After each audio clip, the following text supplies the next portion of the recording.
1500 रुपये येणार की 3000 रुपये येणार? लाडक्या बहिणींना डिसेंबरमध्ये नेमके किती पैसे येणार? याच्याबद्दल सविस्तर आपण या व्हिडिओमध्ये जाणून घेणार आहोत. तर मित्रांनो, लाडकी बहीण योजना महाराष्ट्र सरकारची ही एक महत्त्वाकांक्षी योजना आहे.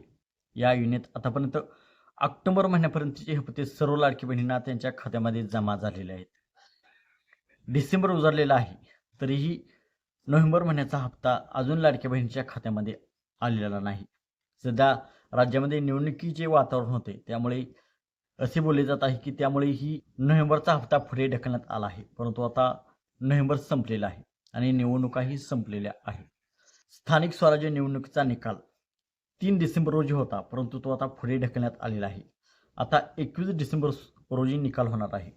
विधानसभेच्या वेळी लाडक्या बहिणींना 2 महिन्याचे पैसे एकत्र दिले होते. तर आता नेमके 1500 रुपये येणार की नोव्हेंबर डिसेंबर महिन्याचा हप्ता एकत्रित येणार, असा प्रश्न लाडक्या बहिणीच्या मनामध्ये आता संभ्रम निर्माण करत आहे. तर मित्रांनो, 21 तारखेला आता निवडणुकाचे निकाल जाहीर होणार आहेत. जर 21 तारखेच्या अगोदर हप्ता सोडला तर 1500 रुपये लाडक्या बहिणींना येऊ शकतात आणि 21 तारखेनंतर जर पैसे सोडायचे म्हटल्यास 3000 रुपये ही लाडक्या बहिणींना आपल्या खात्यामध्ये येऊ शकतात. याबद्दल कोणतीही अधिकृत घोषणा अजून समोर आलेली नाही, परंतु अशी सूत्रांची माहिती आहे.